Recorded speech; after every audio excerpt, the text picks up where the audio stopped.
substance found by a southwest Arkansas man be part of a government test?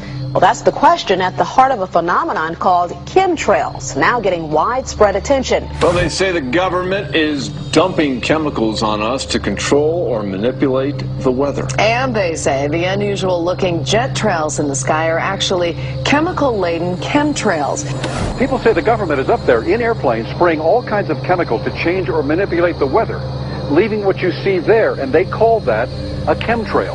So what I look up there and I think are contrails, you're telling me are chemtrails? Yes, that a contrail would be dissipated by now. And it's interesting, Dale and Christina, this is of interest not just in this country, but European countries and frankly all over the world. A lot of folks interested in it. Well, Dave, you mentioned that climatologists and others who study the atmosphere believe that they'd be able to surely spot any kind of signs of an ominous plot.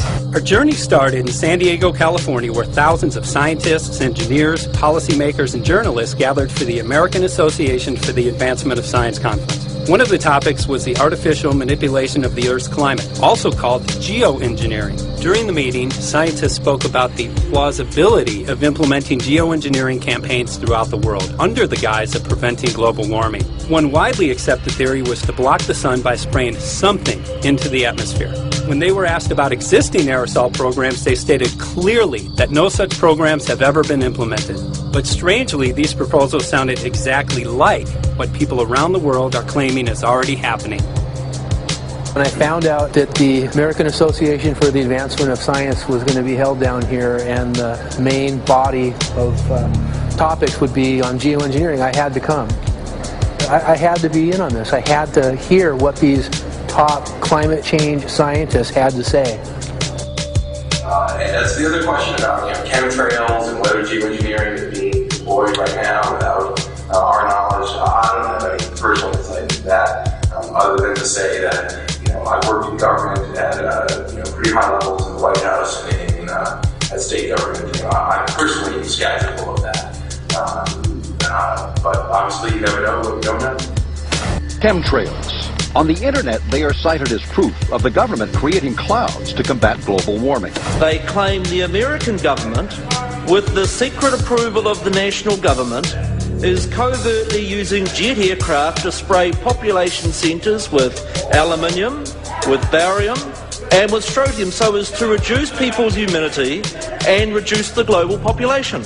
I'm always a little bit suspicious because the government doesn't seem that capable to do something on such a large scale.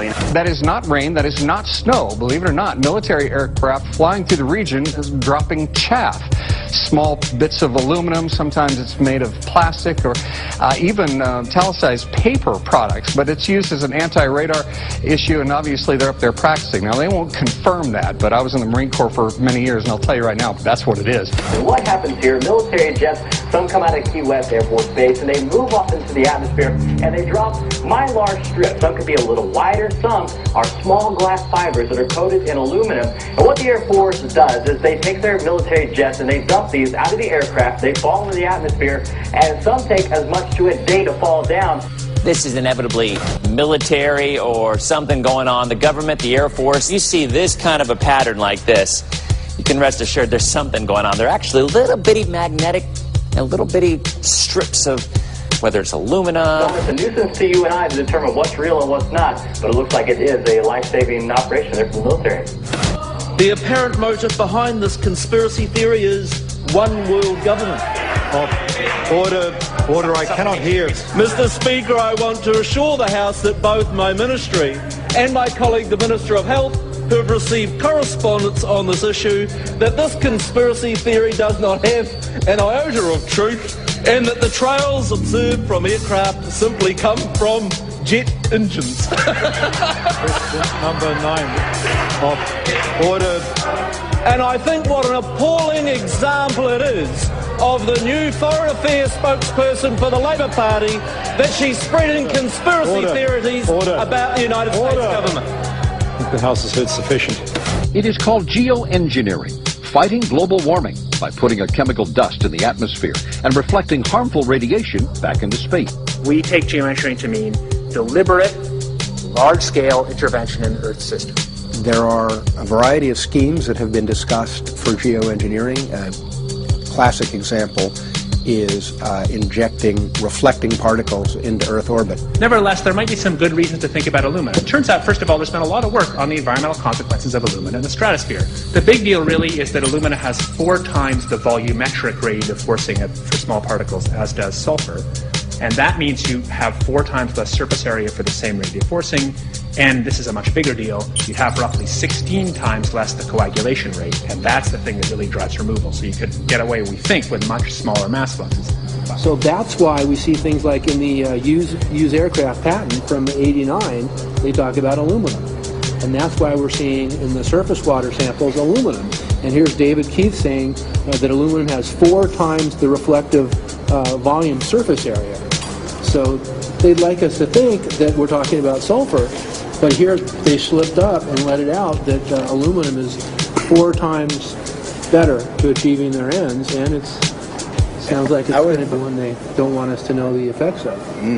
The little picture is from a nanofabrication study, which shows you can make very high quality, and do this in just a jet in a very simple way, make high quality alumina particles just by spraying aluminum vapor out, which oxidizes. So it's certainly in principle possible to do that. There's a big literature that's already looked at that.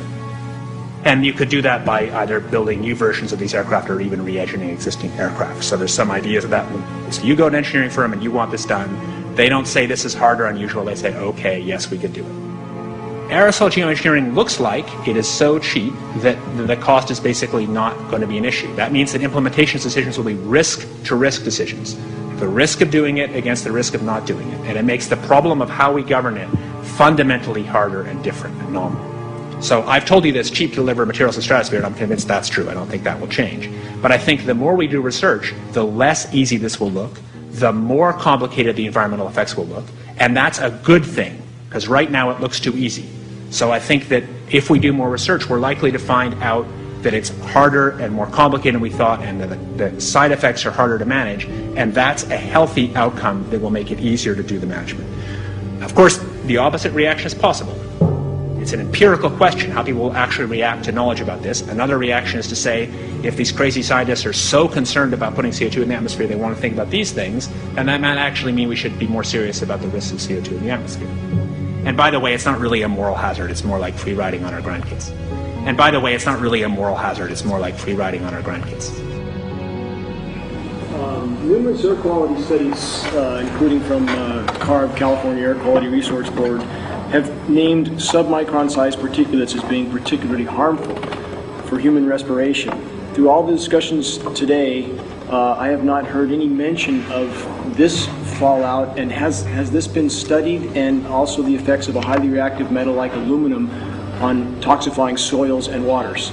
The question is, what would be the effects of these materials on human health if they came down into the stratosphere, in particular small particles and aluminum? So the collaborators of mine working on the aerosol scheme are actually folks from Carnegie Mellon who focused on human health impacts. And while we haven't published it, that was the very first thing we did, was do the order of magnitude calculation in level pencil and paper, but with an expert on human health impacts about whether there could be an issue.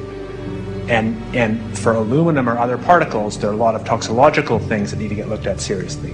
But if you're just thinking about the sheer number of particles and the human health impact of small particles, the answer is, well, we haven't published it. That was the first thing we looked at with some of the leading experts who do epidemiological research on human health impacts, and it's not even close to being an issue. Just to clarify, so 10 megatons of aluminum dumped into the atmosphere will have no human health impact. So let me be more careful here. We're to separate out the toxicological. So the alumina, we've only begun to research and published nothing. Alumina, we've only begun to research and published nothing.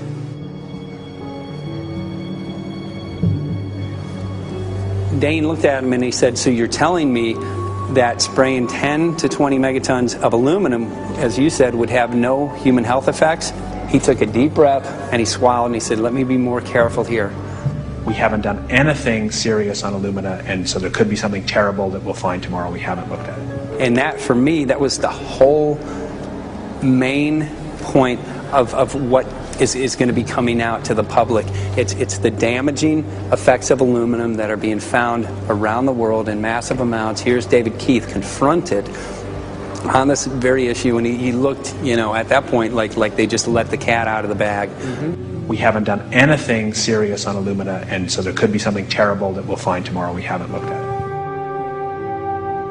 They're proceeding because they have an agenda that's separate from trying to thwart this crisis of global warming.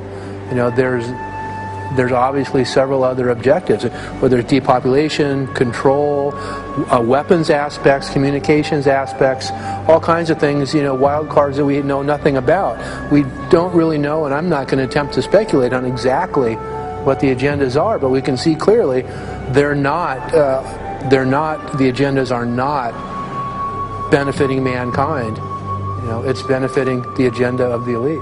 And so I think the question is, how do you draw the line between some activity that is allowed and doesn't need global governance and activities that do require global governance? Dr. John Holdren has agreed to serve as Assistant to the President for Science and Technology and Director of the White House Office of Science and Technology Policy. I look forward to his wise counsel in the years ahead. My personal opinion is that we have to keep geoengineering on the table. We have to look at it very carefully because we might get desperate enough to want to use it. So what would we do if in year 2040 or 2060 there's a severe climate crisis, say widespread famines or Greenland sliding suddenly into the ocean, that the only plausible way in which we could start the Earth cooling this century is to directly intervene in the climate system, say by putting particles in the stratosphere? We do stuff in the stratosphere all the time, of course, and so it's not as though the stratosphere is absolutely pristine. But you don't want to have people going off and doing things that involve large radiative forcings or go on for extended periods, or for that matter provide lots of reactive surfaces that could result in significant ozone destruction.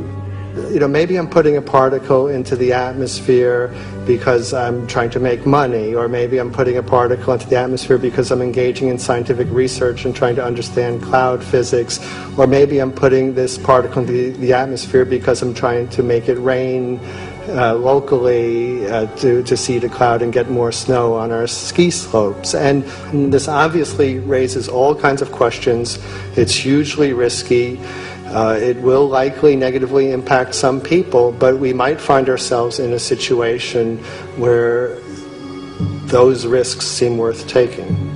One of the things that really shocked me was in one of the breakouts they had the benefits of these programs and then the risks. Now the benefits, the one thing that was stated was the just cooling the planet.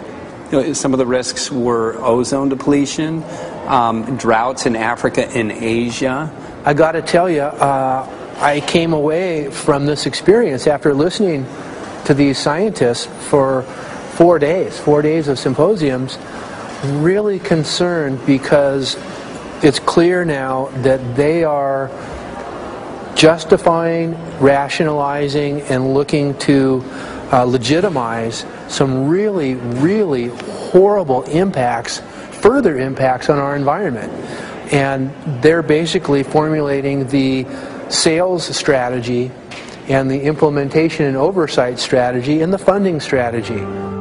After San Diego, I was shocked by the programs that had been proposed. I decided to write about it. That night when I finished, I sent the article to an online publication with my email address attached. When I woke up the next morning, my inbox was flooded with responses from around the world. Why? Because I had just broken a story on aluminum in geoengineering models, which I had no clue at the time that very few people knew about. Now this metal, aluminum, is being found in massive quantities way above normal levels all over in rain, in soil, and in snow. After that, the calls started pouring in from people who were desperate for someone to investigate. That was the fuel that started the film. Before we started filming, we had the opportunity to sit down with one of our favorite authors and documentarians, G. Edward Griffin, to find out what he knew about the subject. I'd like to talk for a minute about an issue that's getting more and more attention. That's the issue which scientifically is called stratospheric aerosol geoengineering, also called the chemtrail issue. I'm very aware of the chemtrail versus contrail controversy. As far as I'm concerned, it's an open and shut case. I have been watching the development of jet travel from its very beginning. I used to live near the Los Angeles airport.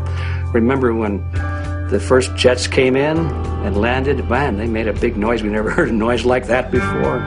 And we used to go down and sit at the end of the runway and watch these jets come in and take off because it was a novel experience. I've been watching jets all my life. When I know about jet contrails, I've watched them. They're vaporized moisture, ice crystals, and they get out there in the atmosphere, and then they effervesce and evaporate and then disappear, and you can see them. Plane moves along and the little white trail follows right behind it, and usually about 10 or 20 lengths of the plane or thereabouts, and then it's gone. And you can still see them that way, by the way, once in a while. So there goes a contrail. These other things we're talking about are not at all the same phenomena at all.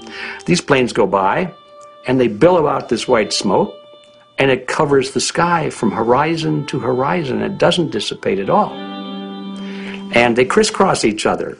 And you see this thing cover the sky and turn it milky, and then people start having trouble breathing, and then you hear stories about the aluminum and barium deposits that they're picking up and the residue. And you put it all together, and I don't see how anybody who's got their eyes open and their mind open can come to any other conclusion but that somebody is spending a lot of money and effort to spray the planet. The question is, why? I have my own theories, but I hope that there will be some good investigative reporters go out there and get us the answer. I know that whenever it's finally discovered, and it will be, the people who are doing it will undoubtedly say, oh, well, we did it for you folks. It's for the greater good of the greater number. It's for the society. It's probably to prevent global warming. Or maybe it's to inoculate people against some kind of a dreaded biological attack. We can't go around shooting everybody in the arm, but we can spray them and save their lives. You see how good we are? We're doing it for the benefit of society. I know they're going to, whatever it is, they're going to say it was for your good or mine. Think if we had the ability to steer hurricanes, and the hurricane was going to slam into New Orleans.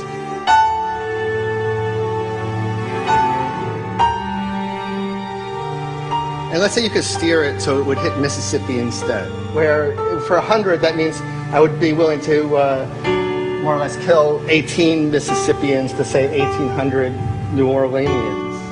And if you do that knowingly, are you murdering those 100 people? And there's all kinds of equity issues there. Now, also, we might be wrong about our steering, and if we didn't do the research right, maybe our steering would intensify Katrina and even kill more people in New Orleans. And so this question of how do you develop the confidence to know that your intervention will reduce overall damage, and then how do you deal with the understanding that you might be damaging some people who wouldn't have been damaged before while saving people overall? The spraying appears to be mostly in NATO countries. I've seen it here in the United States, I've seen it in England, I've seen it in Scotland, I've seen it in Canada, and I've had reports from people who live in France. There's a grouping, there's a political grouping here of some sort. It's international in scope. It's not just an American phenomenon, it's international. And anybody that wants to investigate that, I think, has to take that fact into consideration. They're going to find a political grouping and a political motive here.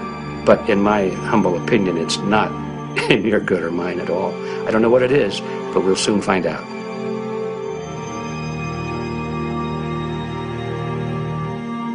I'm sure that if you follow the old advice, which is follow the money, you'll come to the answer sooner or later.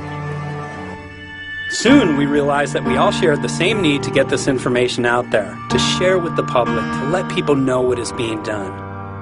Ed felt so passionately about the issue, he offered to help us. Well, the main thing now, since it looks like the budget is going to be met, is to get it done well. We don't come off the tree knowing any answers at all. Yeah, we're not scientists. We're just asking questions, exactly. And we've got to be very skeptical about the answers. That's it's totally accurate, totally honest. Why can't people see this? They're not hearing it. They don't know. The facts are not being presented. We're very lucky, you know that? Look at this opportunity that's being dumped on us. I know. Opportunity. It's, well, this, It really is. It's This is going to be a battle, I know that. A challenge and a battle, but I mean, why are we here if it's not for that? Short break with DJ Foxy. Can't go to get him all tomorrow, so it's going to be you for the moment. I'll call him again. So. Sounds good. I saw the sky crisscross with chemtrails, and I can't remember if it was in LA or I was on the road, but I had looked up one day, and I thought, look at that. That's not the flight path, man. That was a regular grid. Over the city, and I couldn't believe my eyes. Milky white clouds. And, you know, it all seems very obvious, and now the evidence of what we have on the ground with the aluminum, the barium, strontium, and with what we see in the patents and what the geoengineers say are going to happen, I mean, for the everyday Joe, this is a slam dunk. This is a very delicate moment for the powers that be, because they're taking a covered-up operation like the tropospheric aerosol program, or chemtrails, Project Icarus, whatever, it's had many names over the years, and they're making it overt into a geoengineering scientific shield to deflect sunlight, because global warming's out of hand. So at this very moment, the belly of the beast is right above us with no armor. Whether people believe in chemtrails or not, the geoengineering should be scary enough. And when people learn about geoengineering, chemtrails will then become apparent, because they're the same. So you're talking about global conspiracy here. Geoengineers propose doing this on a global level. Off to Redding, California. Guess this is the second step after the AAAF meeting. We'll see what we find.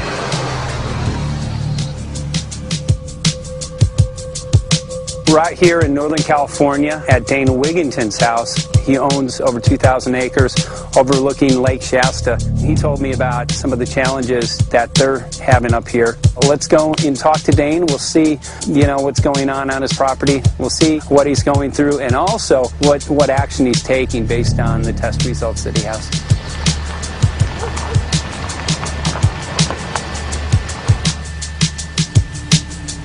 As you know, I have a background in the energy fields. I worked in the first solar plants in the continental U.S. in the early 80s. My home was on the cover of the world's largest renewable energy magazine, so this is my background.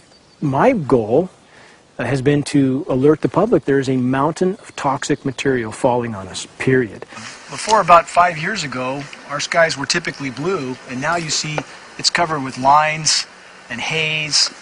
And virtually nothing you see on the horizon, nothing you see in the sky above us is a natural cloud. I mean, it is virtually all the remnants of these aircraft lines that you see fanning out, spreading into clouds, artificial clouds. But the sky is a very dirty look to it. There's not the white cloud blue sky that we had only a few years ago, but it looks like there's some sort of massive industrial activity or forest fires burning over there, and we see that typically every night. You see, even down to ground level, the clarity drops off significantly, and we don't see that except for the days when we have these long, lingering trails that spread and cover the whole sky. And on certain days, you can see these trails actually dropping vertically like a veil. We assume the particulates are descending, and we have the test to prove that we are being inundated with levels of aluminum and particulates that are literally tens of thousands of times what would already be considered high. So we're not talking about exposure to a slight percentage higher of these toxic materials. We're talking about quantities, for example, off the side of Mount Shasta. If you can pan back, that's a landmark in Northern California, considered to be a pristine water source. Aluminum or snow sample off the side of Mount Shasta tested 61,000 parts per billion. This is just ordinary snow water, and people are drinking this stuff when they're hiking on the mountain. And remember, government action is required at 1,000. This is 61 times over the government limit, and our hikers are drinking this poisonous water on Mount Shasta Mountain itself. Barium, 83. Strontium, 383. So this summer, the people climbing are drinking poison. Basically. I certainly wouldn't want to drink 61,000 micrograms per liter of aluminum. And again, we've already seen in 5 years soil pHs in this area that have escalated 10 to 12 times, and we can prove that conclusively. Well, this is not speculation. We can prove conclusively that these metals have been in the rain. We have duplicate samples. Bachelor of Science in Forestry, International School of Forestry at Missoula. Master's in Zoology, specialized in aquatics. And 35 years with the U.S. Forest Service as a wildlife biologist. And before that, several years with the USDA Soil Conservation Service as a soil conservationist. Also have run the botany programs, range and grazing programs. And I continue that today. Right now I do a lot of master gardener consultation work. When I started this garden back in about 2005 or so, the pH here was 5.5, 5.6. This is the old soil survey of the county. You can look at the page right here. This is my soil right here. It's a Dietz 125, 126 here at my house. And here, the soil reaction pH should be between 4.5 and 6.0.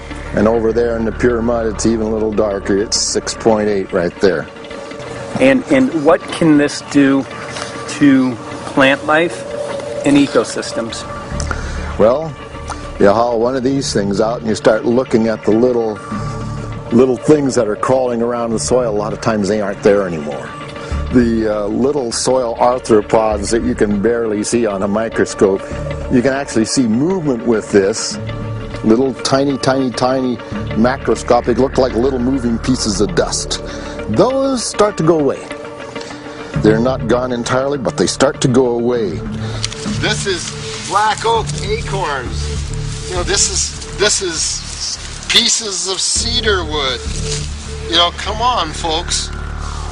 This should be very acid, and I'm getting 10 times higher than expected. There's something really wrong here. Well, you can see all those reports, lots of them. Have over 20 reports here. Well, at least 20. I'd say it'd be closer to 30. All revealing dangerous amounts of aluminum and barium. You know, the science is there that something funny is happening. And the naysayers say, well, so what?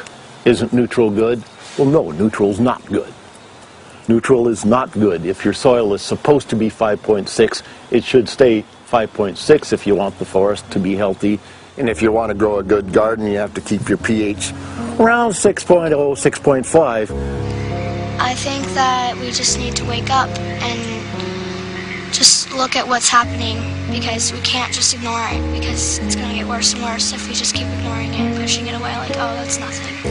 There was mason jars, and they were brand new, sterilized, and that's what we catch the rain in. And then there was a HEPA filter that we tested the air with. Okay, so you caught rain and then you basically filtered air. What did you find? Aluminum and barium. Here's another test that's revealing 375,000 parts per million aluminum, barium at 3,090, and strontium at 345. Yeah, that's from a lined pond.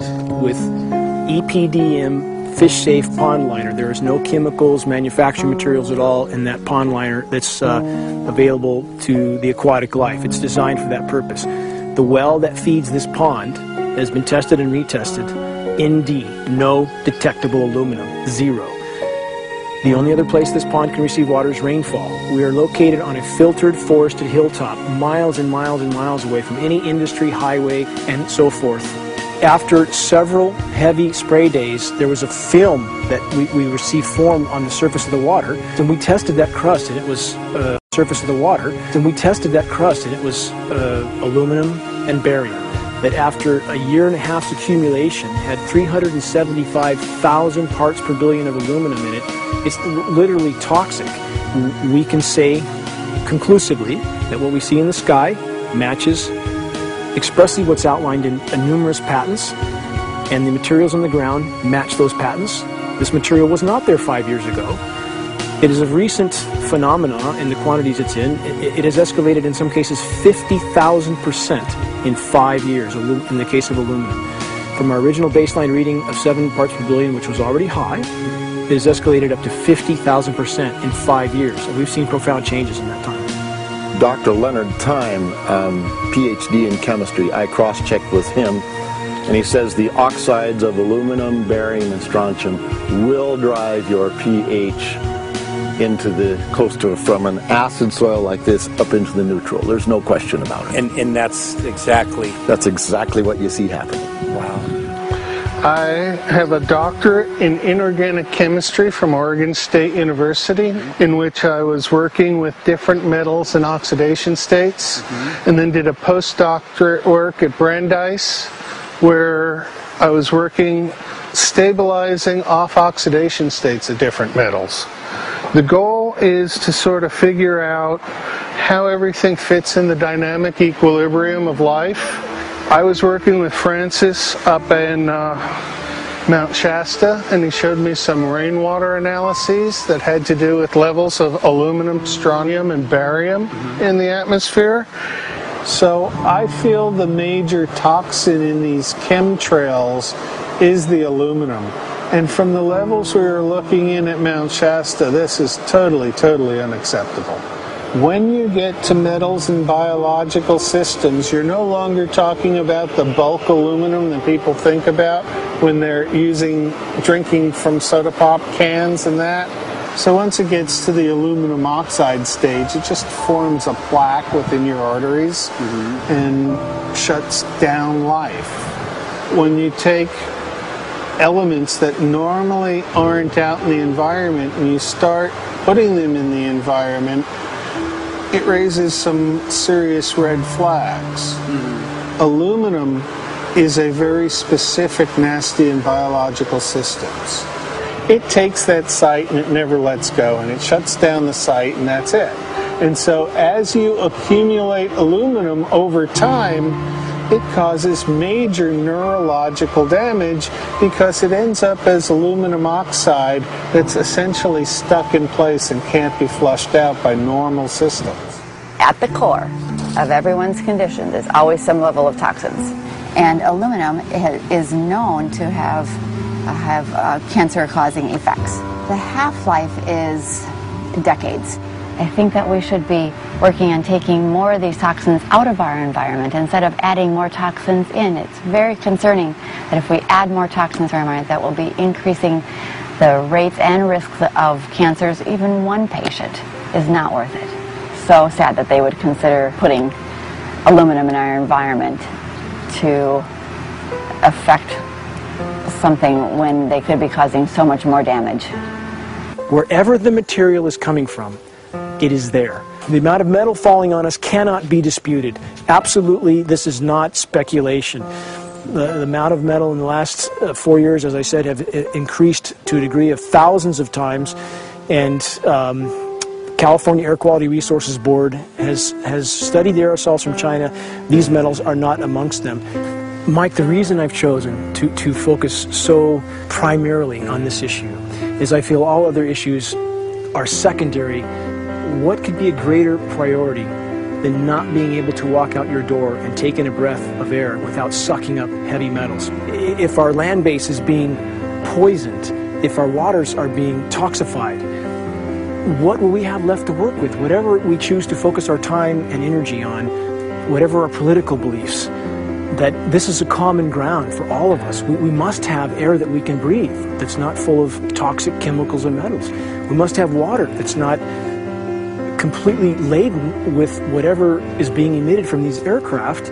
And if people stopped to consider that the atmosphere is as thin as a layer of paint on a basketball, it is an extremely thin layer that allows life to exist on this planet, to simply treat it as a physics lab and experiment with it until it is broken beyond repair is folly of unbelievable proportion. And if people understood that this sort of experimentation not only is going on, but has been going on for a very, very long time. Going back 50 years, there's been countless climate manipulation, weather modification programs that the vast majority of the public is completely unaware of.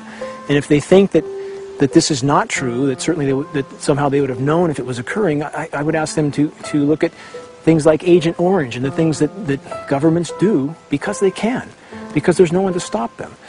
because they have these huge military machines that want to control everything. And in fact, the government's own document, perhaps you may have seen, it's available to any online, is called Owning the Weather, an expressed goal of our government, and not just our government. He told the Associated Press that the American government has created weather tampering techniques so that the New World Order will be able to starve millions of Americans and to control the rest.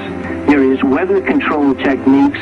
Number one, the entire patents on the equipment. Number two, Senator Claiborne Pell's complete statement and story of his own that not only does it exist, but that we even utilize it as far back as the Vietnam War. Well, Murph, we're going to do what we can. Let's see what we can do.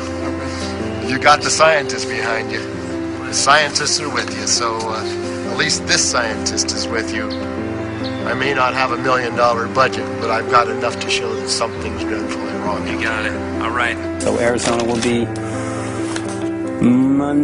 this Monday, the 21st. Senator Johnson up in Show Low. So we're going to be in the car hole a long time.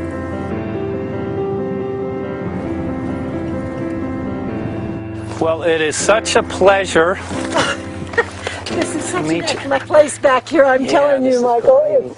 But you know what? We love it. It's so private and it's so quiet and peaceful. And please come in. My name is Karen Johnson. I served in the Arizona State Legislature for 12 years. I was in the House for 8 of those years and in the Senate for 4 of those years. When you see a plane fly overhead, there's a trail that leaves the end of that plane, and it goes from one horizon all the way to the other as the plane flies across, and it begins to filter out and cover more and more of the sky in kind of ripples. It widens out and fills the whole sky. I mean, how could anybody think that that was the case? And then to live and to be underneath that and know that whatever is in that is falling down upon you and upon your animals and upon the earth. And I mean, it's frightening to me. And if people don't start really waking up and facing the fact that we've got people that are doing terrible things to us, and we had better wake up and fight back now. I mean, I'm the mom of 11 kids. I've got 35 grandkids. I mean, I've got a stake in this. I care about what is going to be left for my children. I care about it, and I'm extremely worried about what is going to be left to them.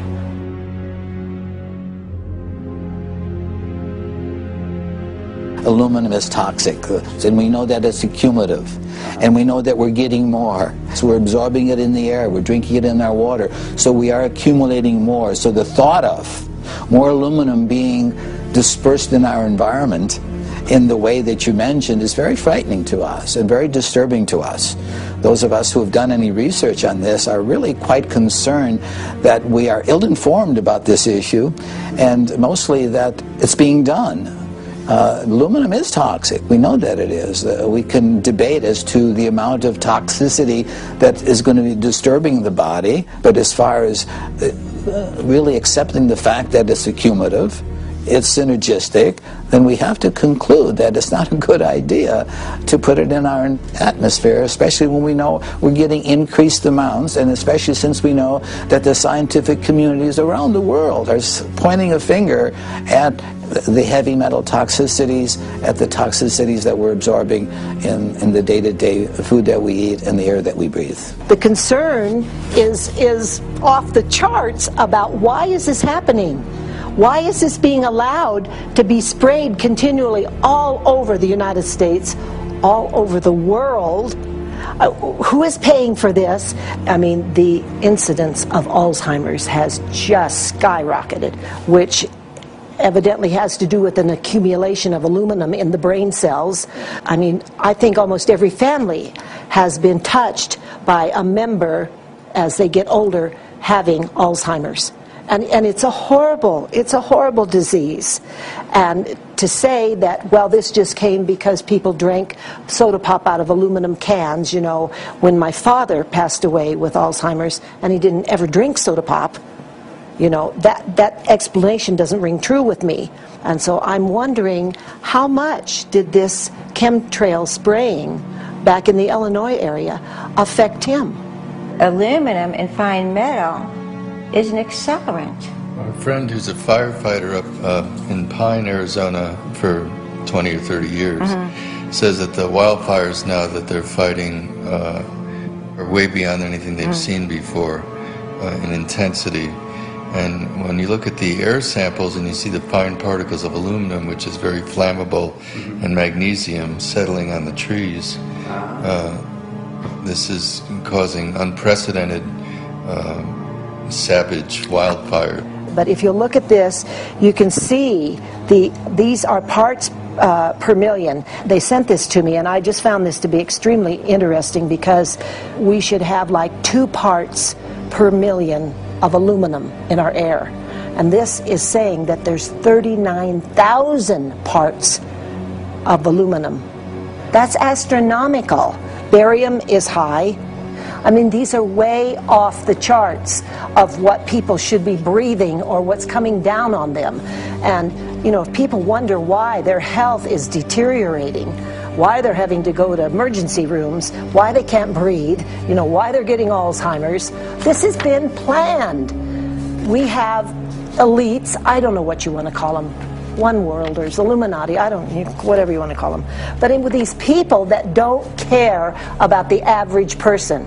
They only care about themselves, their greed, their power, and if they eliminate, you know, 2/3, 3/4 of us from the planet, so much for the better for them, because then they don't have so many people to have to herd around and worry about. So this is a lot what this is about, and this is very, very alarming and scary. I mean, where is this stuff coming from, and why? Why is this kind of stuff being put out there? You know, I've heard different explanations about, oh, we need to cool the planet, all this and that. But if people are up there trying to cool the planet, why do they need all this kind of stuff in it? The explanations just never have really rang very true. And as I'm setting up the equipment, she looked at me, she said, all these trees here are dying. And I said, what? She says, all these trees in here are dying. So I thought, well, I'm going to test for aluminum, because that's one of the key things in the programs that we're talking about, and titanium. And I took some of this bark sample and tested it, and it came back positive with aluminum and titanium. Then I started traveling around California, noticing the same thing. In Lake Tahoe, there was a lot of the same type of bark, all through Sacramento area and Davis. Just about everywhere I went, I was noticing this silver white bark. What I think is happening is these chemicals are getting down and destroying the roots. And then as they come up, they're going out into the bark. Those 2 right there are the ones that are just, it just hurts so bad to see these 2, because look how old and big they are. We probably lost 40 trees right here on our 10 acres. Every week, every other weekend, we'd see another tree that was beginning to die. And I mean, it's just so sad, we just cry. And to think that that might have something to do with it, along with their other explanations, would really, really frost me. Every time you lose a tree, you know, it's not good, it's just sad. And there's another one over here in this little group of trees here. Don't you feel better when you stand up and fight than if you crawl down in a little hole and go to sleep? You know, I mean, my gosh, people, your families are out there, children are out there, your grandchildren. I mean, you've got to do something to help.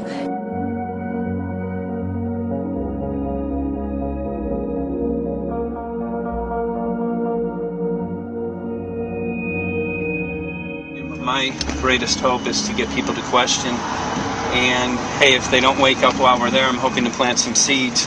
We're going to the most beautiful place on the planet, Hawaii, to see what's going on, collect some data.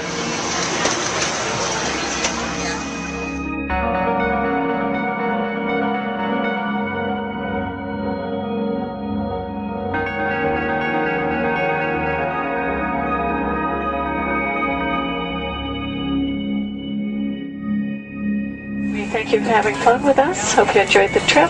Have a great vacation and welcome home if you're lucky enough to live here. Thank you.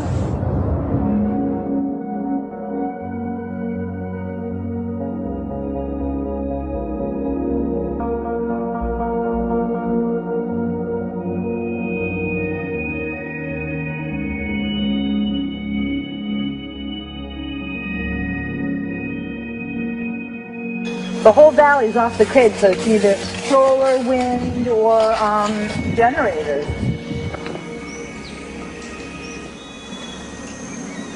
Look at this, man.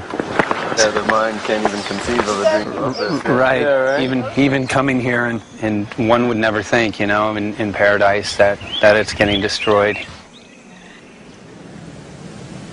And they're doing it island style. They do it off the island, right? They do it off the island, so they don't, you know, you don't see the chemtrail airplane. The theory is that they're spraying offshore, and it's coming in on the... And it's coming in. Now these are coming from the west. They're also spraying on both sides today. A lot of this stuff is actually chemtrails coming this direction. There's material that's blocking. We should be able to see to the horizon, you know, where the Earth curves, because we're high enough and we have the ocean, right? So we should be able to see. We should be able to see the Big Island. It's only 30 miles away. And you can see it's not a blue sky behind it. That's the key. It's all, you know, has that kind of weird looking blue, like silver blue, I call it. And this is a nice day. You know, there's no more blue sky. The night we're going to look at the stars at night, and it's like you'll see. You can count them. There's so few stars at night now. There should be hundreds of thousands of stars, and I can count the stars. There's like one here and one planet here. It's like you might see some nights you'll see 100, some nights you'll see 10. This is what concerns me. This kind of stuff right here. It's just soft. Okay. This just comes right off, this bark. That's not natural. For I've seen hundreds of thousands of coconuts, and I've never seen it falling apart like that.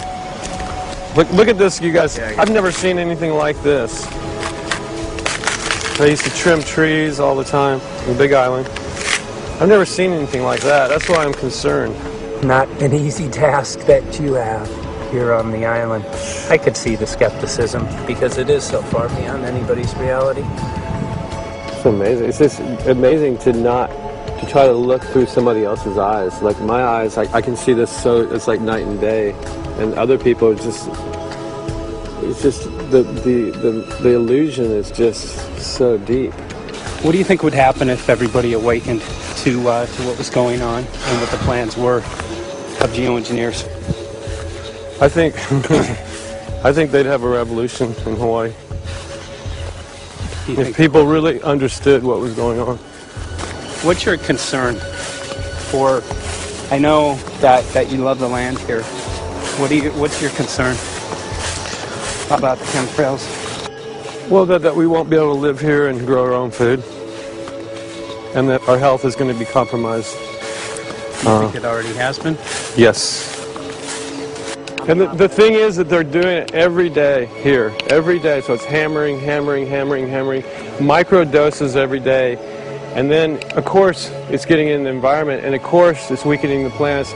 And it takes a couple years for this to actually weaken the plant. So we're asking for GMO taro. We're asking for GMO papaya because we can't grow our natural seeds. We can't be sustainable. We can't truly, you know, be here as God created us to be. So my friend convinced me to do a hair analysis on my daughter. So we went ahead and cut close to her scalp and got some really recently grown hair and sent it in. I was just sure that my daughter's hair was going to be so clean with the lifestyle that we live. And lo and behold, it came back and her levels were really high in aluminum. This is the chart here. This is the reference range, and this is where my daughter is. 23.1. Aluminum. The skies are covered with a white mist, and I look up at night anymore and I don't see the deep, dense stars that I used to, and I can't help but think this obviously has something to do with my daughter's health. I don't know where else these heavy metals are coming from. Yeah, I mean, look how old she is. Yeah. She's been isolated here. Here, and she's... here. Anybody looking at the situation would be like, this is paradise. This child should be like superhuman. Organic foam. And here you are getting all this heavy metal stuff. And she has the highest level of aluminum on the chart. Never had a vaccine either. Folks, these people are playing God. They are playing God. They're manipulating the weather, and they're spraying stuff into the sky.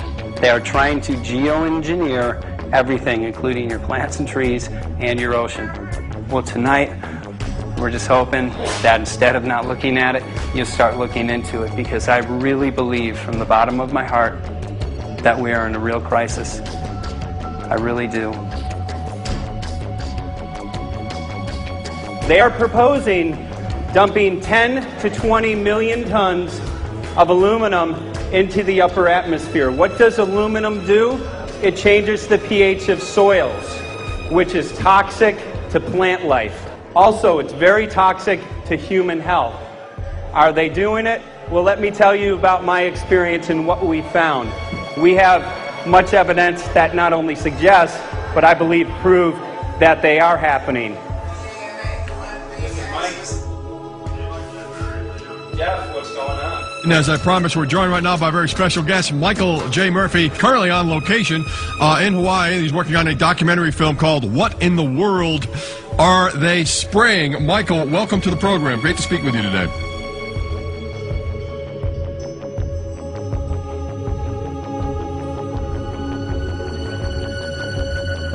I had a friend who recently, he's always looking at things from a different perspective. He's a bit of a conspiracy theorist, you know. And he says that whenever the president comes to LA, there's no spraying that week. Could you have a better place for an interview? I mean, look. Well, this is being done over our farms and over our things. So basically, they want to eliminate our ability to eat organic food, have clean water. So in some ways, it sounds to me like, and you know, again, it's just a projection, but it sounds to me like this is control.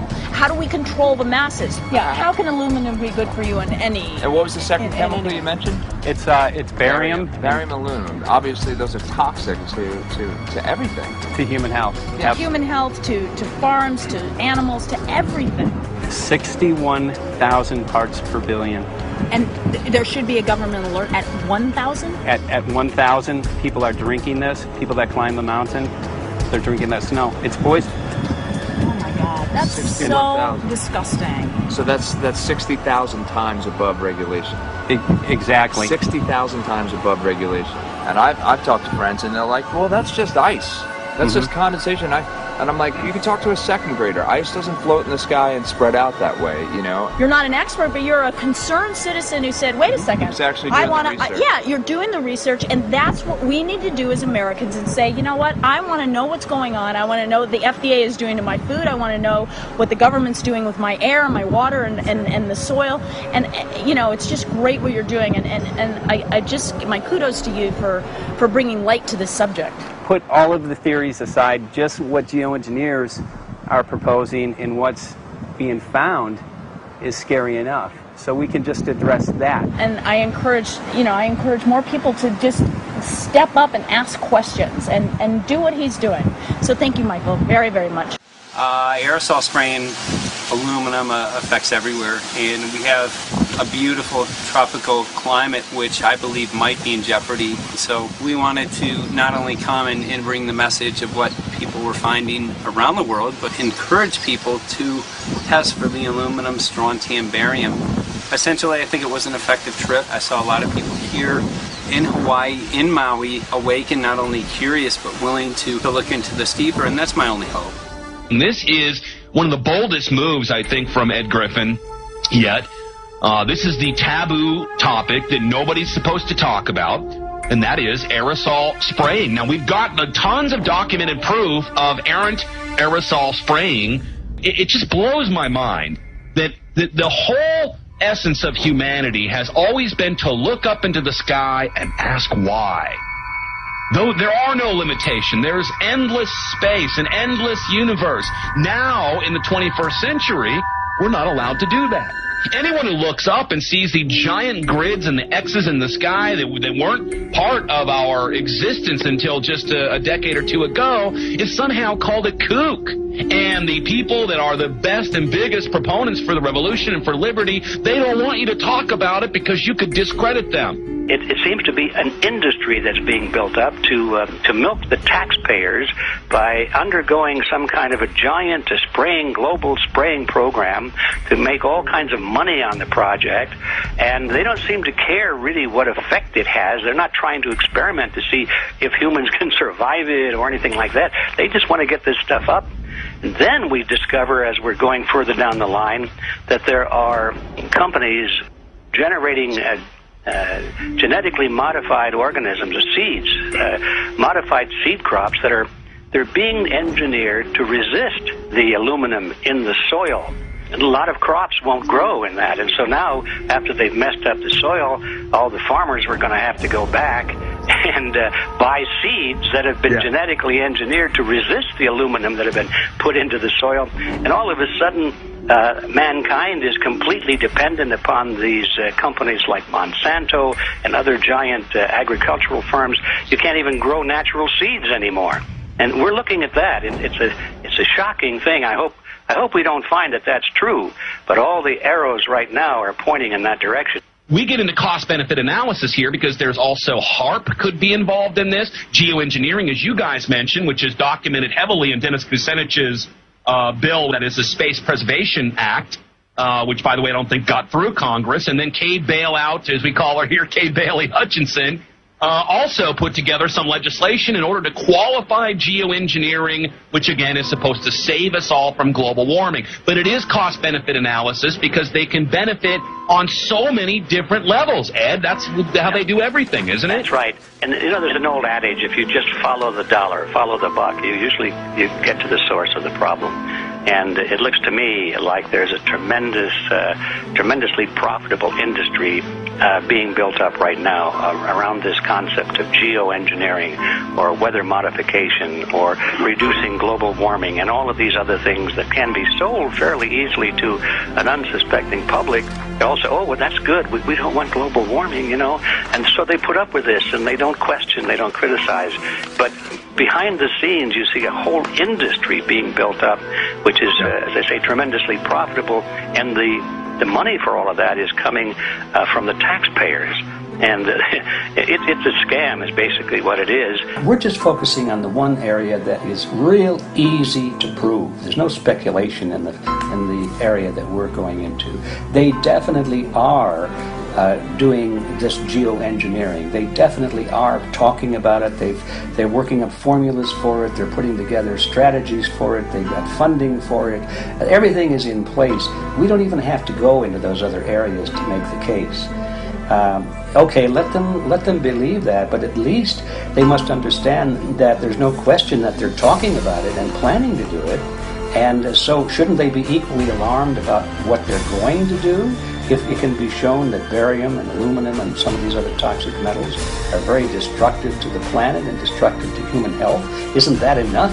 You know, how many issues do we need to crank into this?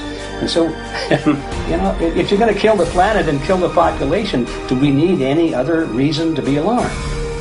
What in the world are they spraying? Thank God people are asking this question. That's all we want. We just want to be able to ask these questions. Our good friend G. Edward Griffin, all these years, Mike Murphy and Paul Wittenberg are doing this great effort with your help. This is a community effort to get people real information. What in the world are they spraying? Any final quick comments before we're out of time?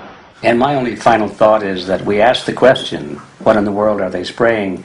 And we now know what it is. And folks, you're not going to like it.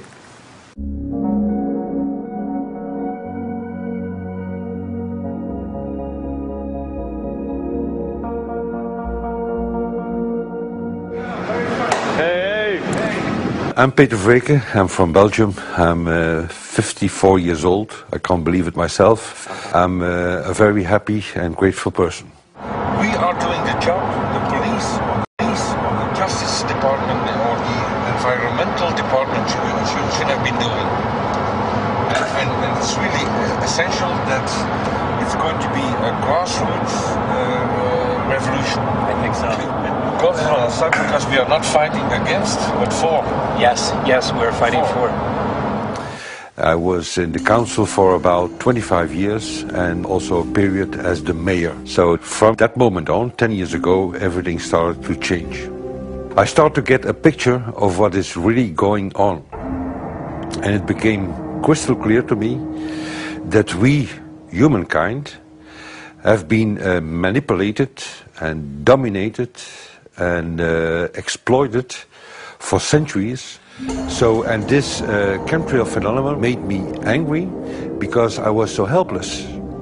You can decide what food you're going to eat, whether you're going to smoke, what water you're going to drink, what kind of life you're going to lead, but not with this phenomenon. Then you are just a victim. It's only a game. And there have to be good guys, and there have to be bad guys. And luckily, we are in the position to be able to play the role of the good guy who has the chance and the opportunity to overcome. The 3 days that we shared with them, my heart just dropped because it was such a beautiful way to live and such a peaceful way to live. I left thinking, what's this going to be like in 10 years? Is everything going to be killed off on their property? And if it is, how are they going to get their food source? Are they going to have to take a class, you know, and get certified by company XYZ? And what are the requirements for that? And that really is the end of freedom. I'm concerned about that. I definitely, I really am. Yeah. I learned to say everything is now as it has to be now. And everything is going to be okay. It's going to be all right. It's going to be okay. Yes. I have this deep feeling that in the end we will prevail because we have the right on our side. The cosmos is helping us. And I have this strong feeling that we are being supported by entities and by forces we can't even imagine.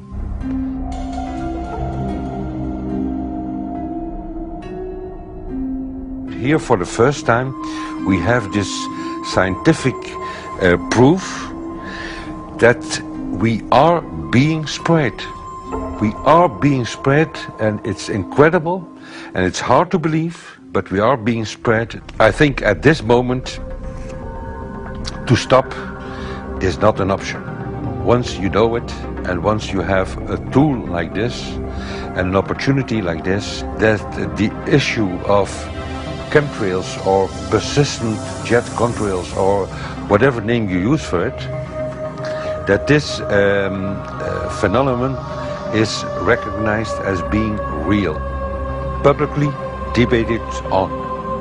In the context of geoengineering, I think it's high noon to bring this to the public. This is what the sky is supposed to look like. These are old paintings. We forgot this, I'm afraid.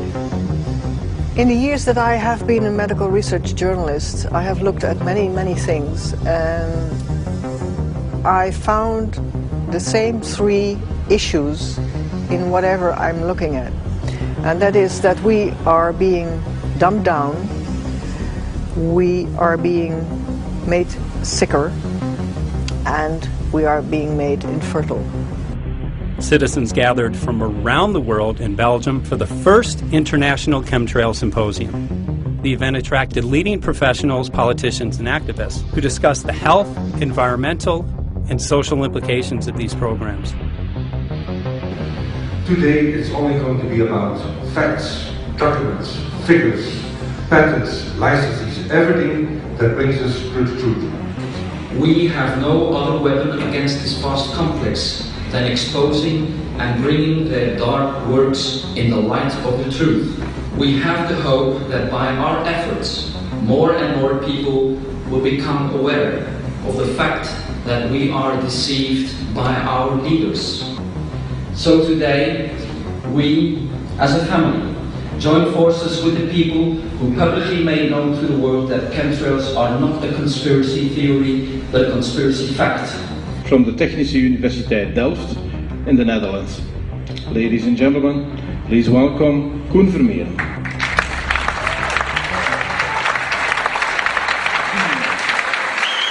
Well, I'm Koen Vermeeren. I'm a university professor of Delft University of Technology. Usually people are with their heads to the ground in their own two-dimensional space and they don't look up. But if you do, you see more and more spaces like this. And it worried me too. I have no explanations to our students about these phenomena. And then I studied it myself and I found out that I couldn't give them the answers they wanted, because I think that the phenomenon is not natural. It's not natural what is happening, and the explanations that are given to us are not enough for me.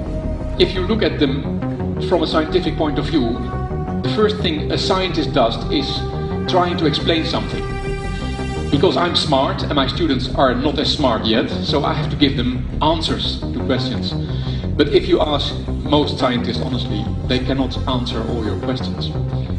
If people are using climate control all over our heads, I want to know about it. I want to know the consequences, I want to know the health impacts, I want to know everything.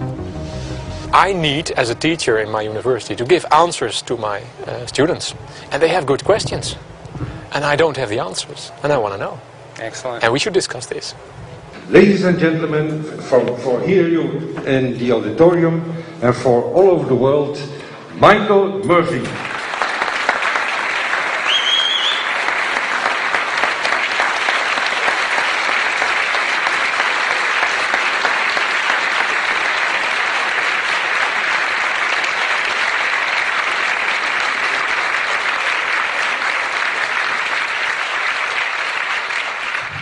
Well, thank you very much. It's definitely an honor to be here in Belgium. The people who are in power control everything. They control the markets, they control us, now they're even controlling the weather.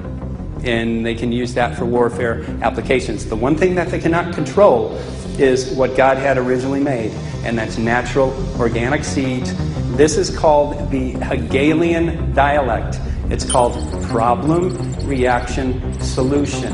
The problem here is massive amounts of aluminum, things starting to die. The solution is Company X that says, hey man, you're not getting yields on your crop. Everything's dying. But I got the solution. I got a seed that will grow in this environment. The only problem is now you have to start buying from me.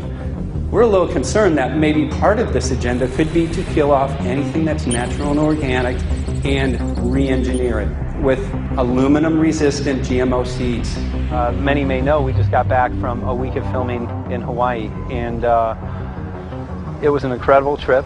A big concern for the people there is they're beginning to see softening of the coconut trees.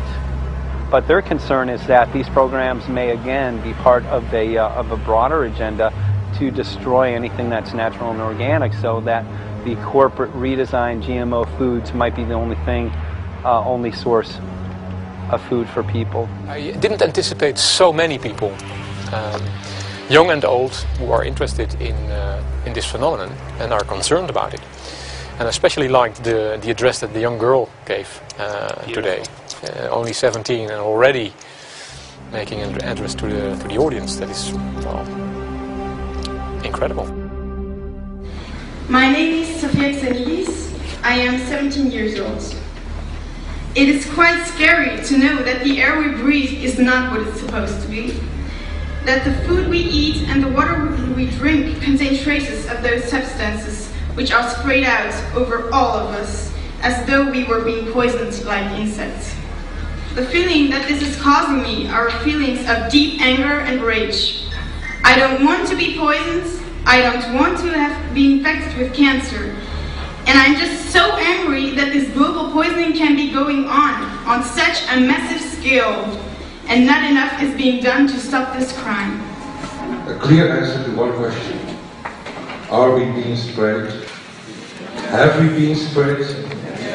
And is it their intention to spray again and again? What are we going to do about it? How are we going to deal with it? How are we going to stop it? I know the answer. There is only one person who can stop it. Did you know that? You are. You are the person, the one you have been waiting for. We are magnificent, beautiful, godlike, divine human beings.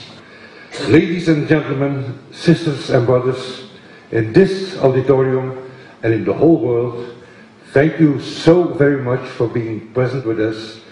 And for now, please enjoy this anthem.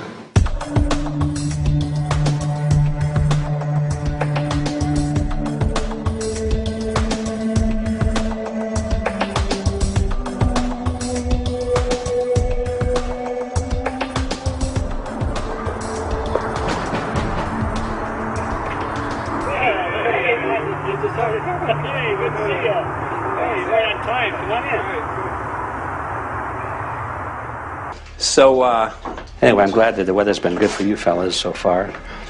Just think if we were doing this in the wintertime, you might, if you're going to Washington, D.C., you might run into snow. Thank God we're not. That's right. You know, it's interesting because of the different weather modification programs. There's something like, I think, right around 32 in the continental U.S. alone going on. So the theory is that geoengineering is in part weather modification. You know, Mike, that's a very good point. There are so many subsets connected with this issue of geoengineering. People are writing to us all the time with information about the connection to global warming, the connection to weather modification. Some people think there's a connection with Morgellons disease.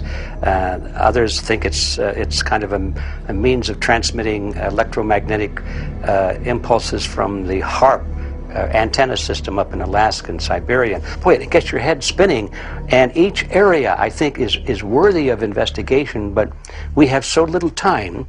I think it's wise for us to stay focused on just the aerospraying and the toxic effect of these chemicals and the destruction of the planet and the damage to human health. What more do you need than that to convince people that we have to put a stop to it? So to stay focused, I think, is our mission on this one.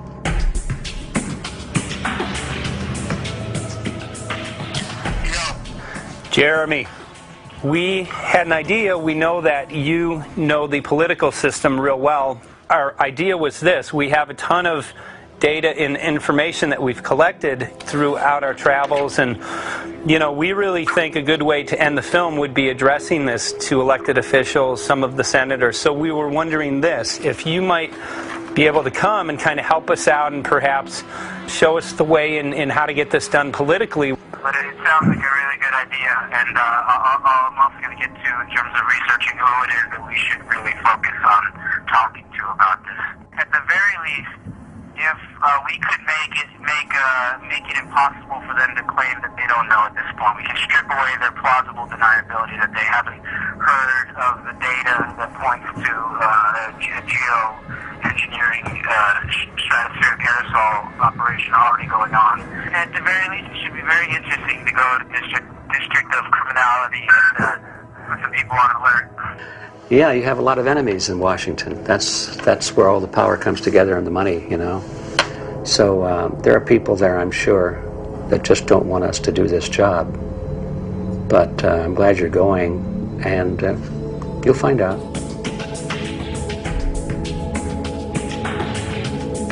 We took the data to Washington, D.C. There we presented our elected officials with the following letter.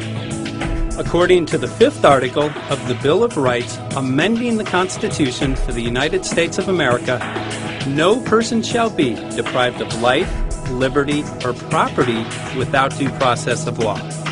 But the daily spraying is depriving all persons living within the United States of life, health, liberty, and integrity of our common and private property without due process of law. As a representative of the people of the United States of America, we insist that you do everything in your power to protect us and immediately put a stop to geoengineering spraying at once. There exists no justification, legal or otherwise, to poison the planet and its inhabitants. Now suppose that space aliens arrived on, maybe they're going to land at the UN headquarters down the road here, or maybe they'll pick a smarter spot. But suppose they arrive and they give you a box. Suppose they arrive and they give you a box, and the box has 2 knobs. One knob is the knob for controlling global temperature, maybe another knob is a knob for controlling CO2 concentrations. You might imagine that we would fight wars over that box, because we have no way to agree about where to set the knobs. No global governance, and different people will have different places they want it set. Solar engineering is like chemotherapy. No one wants it. But we all want the ability to do chemo and to understand its risks, should we find ourselves with dangerous cancer. How long does it last up there? The lifetimes are years. What, years? A couple years. And then it what, precipitates out, or? Yeah, that's correct. No toxic side effects that we know of? The thing we always wonder about is the unknown unknown. Yeah. So if you're thinking about, say, the acidification, it's clear that's not a problem. There's several studies that showed that. Right. But of course the concern here is with so little research, there may be some unknown that comes out of left field that bites us. My name's Mike Murphy. I'm a filmmaker in from Los Angeles. We're covering an issue called Geo-engineering. Okay, thanks guys. Senator, a quick question about the issue of Geo-engineering. I'm afraid I don't know what you're talking about. And wondering if you were supportive of Geo-engineers' proposals of spraying 10 to 20 million tons of aluminum into the atmosphere. I should really get a briefing paper on it before I give an opinion. Oh, not a problem. Are you aware of the issue? Not completely. At all? Because, okay. Do you have a letter from constituents, and people have concerns? Yeah, We're making a documentary about the I don't know. You guys have credentials to be here? Yes, yes, we do. We pass through security as well. Endowed by our creator. I think so. Please don't touch me. Please don't touch me. Property. You're lying. No, why? What did we lie? What did we lie about, sir? No, we're not. What are we lying about? Lying about It's a little unusual, huh? I haven't heard that. You're not aware of it? And it appears that these programs have already been deployed. You know, I had to look at that proposal, and so, why don't you let me review it? I can do that. Are you aware of? Actually, I'm going to go. Yeah. Let me go ahead and get that. I will take a look at this, and I will act accordingly. General, this program, this openly covert program of the aerosol spraying, stratospheric aerosol spraying, geoengineering, using tons of aluminum, spraying it up in the sky. There's no idea what you're talking about. Okay. Commonly called chemtrails, sir. When you were the head of NEMA, did you see the aerosol trails? Mike Murphy, filmmaker in Los Angeles. Hi, sir. And we're covering an issue called Geo-engineering, and wanted to know if you're supportive of Geo-engineers' proposals.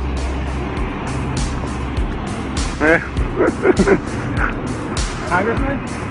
Hey, Congressman. I'm wondering if you're supportive of Geo-engineers' proposals, which is dumping 10 to 20 million tons of aluminum into the atmosphere.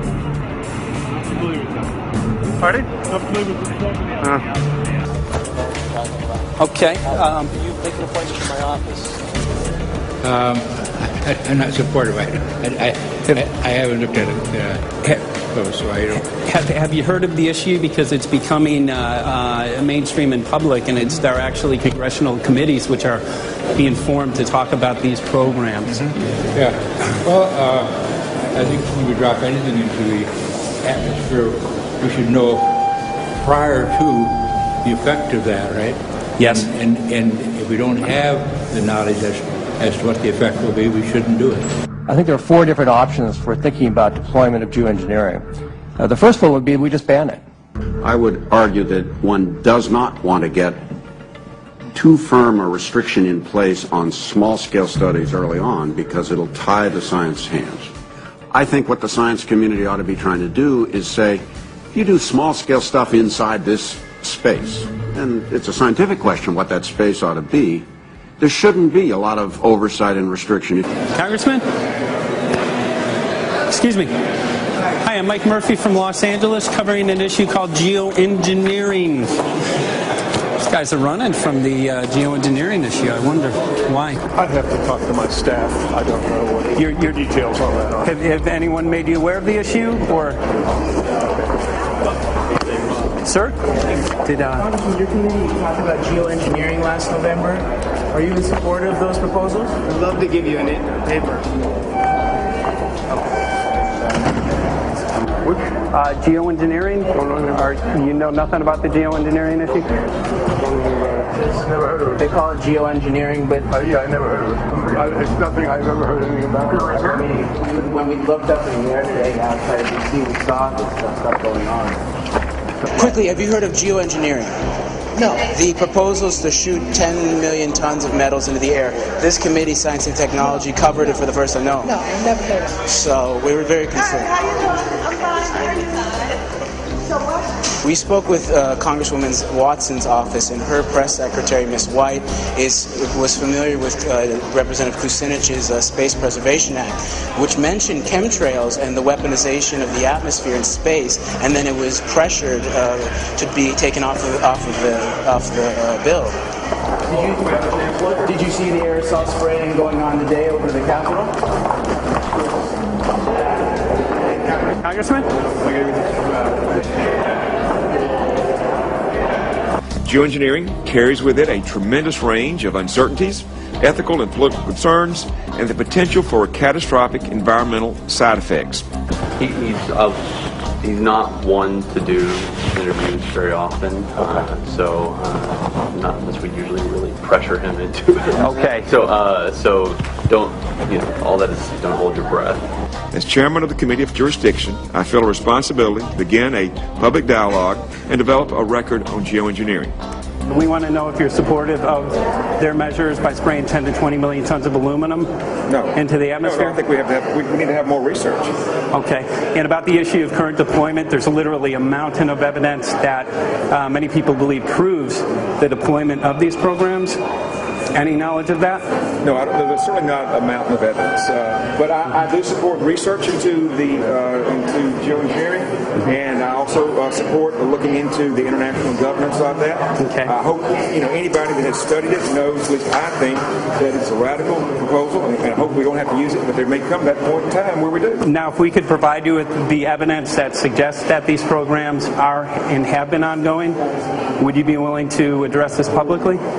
We've had about 3 or 4 hearings on it. We have addressed them publicly. Well, not about the proposals, but about the current deployment of these programs.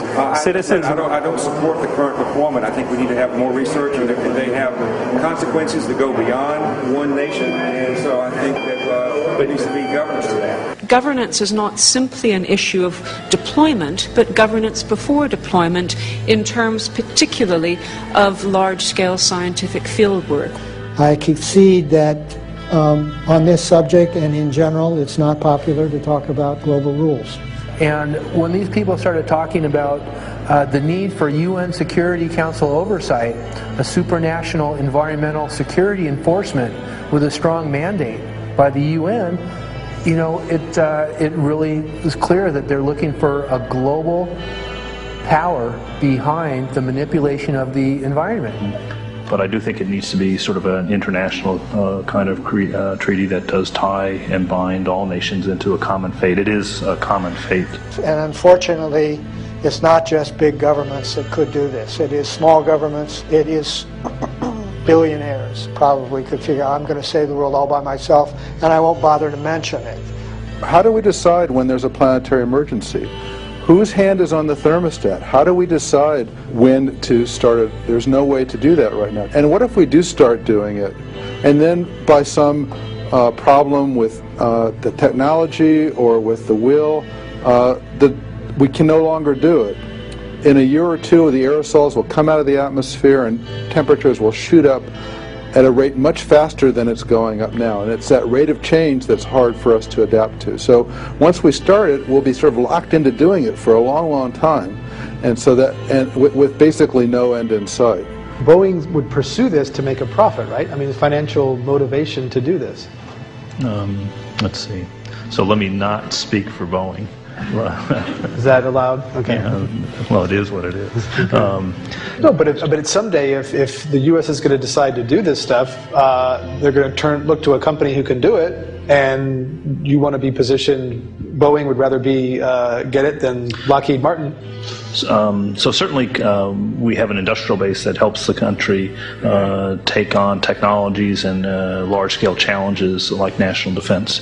And we do that both for a profit motive as well as, I think, as a national service. So I think it would be truly disastrous if, you know, we discovered a few years from now that there was a black program that some government had stood up to sort of learn on the quiet how to do this. It's pretty clear you can cool the planet, but you will not and cannot bring it back to exactly the same climate state you started with. So you may or may not, and I expect we'll have a lot of back and forth about how useful it is to ameliorate the risks of climate change. I think there's a good evidence it probably is useful, but we don't know. But it certainly can't get you back to exactly the climate you started with. I think everybody agrees with that. Do you think you'll see deployment in our lifetime? Let me say I hope not.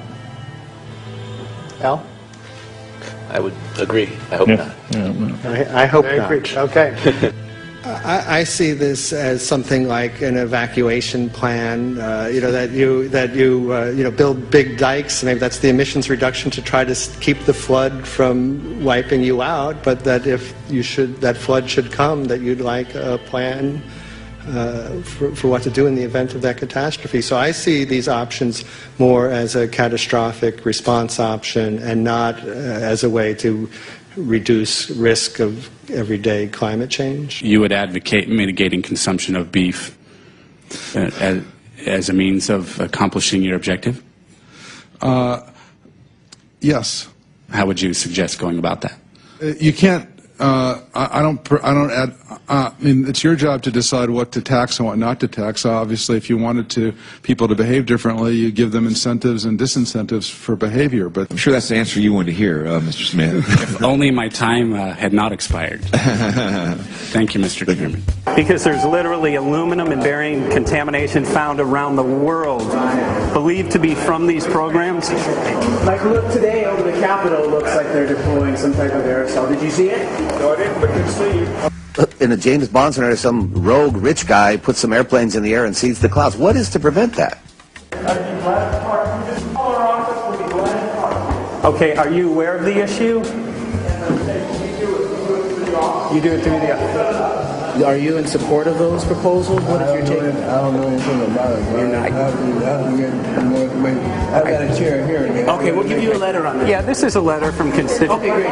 Excellent. And many people believe that these programs have already been deployed because mass contamination has been found. Geo-engineering programs, stratospheric. Got it. Yeah. Spraying from airplanes. Okay. So what is happening? People from around the world are finding contamination. Let me take care of this and I'll talk to you when I come back. I'll be back. Thank you very much. We see that even though we might make the average temperature of the planet about right, the rainfall patterns change some from today. And some places become warmer and some places become cooler. So there are going to be winners and losers in this geoengineering activity if we were to do it. But nevertheless, as David has said, there are reasons why we might consider doing it. Many people are deeply concerned about it because of the toxicity of aluminum, and it has been addressed to Congress in various committees. Would you take a look at a letter from some of your constituents addressing the concerns? Okay. Can I give you a letter from constituents? Are you aware of their proposals of dumping? Gotcha. Thanks. Well, I'm not familiar with it, so I don't know what they're doing. Okay. Well, geoengineers are proposing just that, dumping aluminum and barium into the atmosphere. Why would they do that? Aluminum's a precious metal we can use. Well, the stated goal is to actually cool the planet. However, there's a...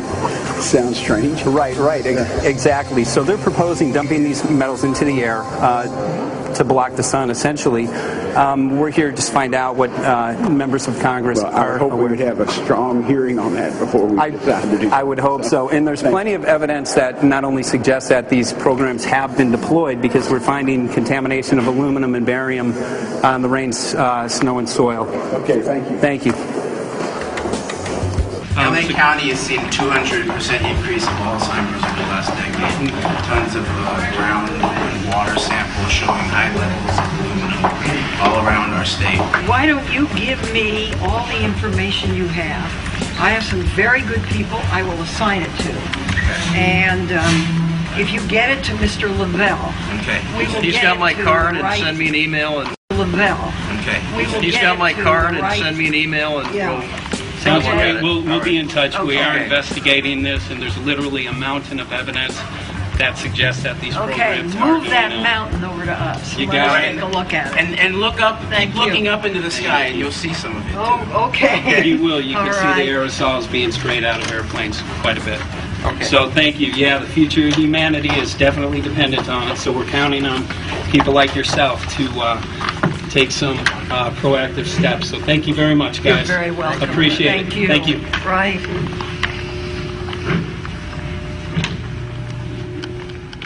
A lot of Congress was running down the hallways to avoid answering any questions, looking for doors in the hallways. So apparently the war is against all of us, and we're all in a hostage crisis. People who took an oath to uphold and defend the Constitution are not only know this is happening, are participating in this. And all of us have a duty to stand up and speak out about it.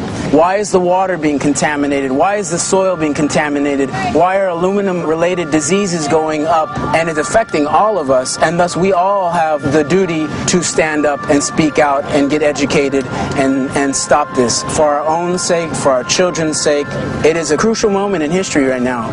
The human beings, we need to decide whether to live on our knees while being sprayed and poisoned every day, while being under a continual threat, or whether we are going to stand up and live as free human beings and seek truth, justice, peace, and freedom for all of God's children. So as you can see, we're ending our film here in Washington, D.C. We've made many public officials aware of this. Most of them either denied any knowledge of this, or they simply were unwilling to address the situation with us. So as you can see right behind the White House, we do have aerosols behind us. The spraying has continued. What is the solution? Is the solution here in Washington, D.C.? Clearly, this is one of the solutions, but the solution is not only here, the solution is within you. This issue affects all of us so deeply. So you need to look inside. Please get active, get involved, start spreading the word with growing awareness. About 90% of the population, we believe, is unaware of this issue, which means 90% of the people who normally might do something if they knew are not doing anything because they are unaware. So please look into your heart, use whatever skill you have to get the word out.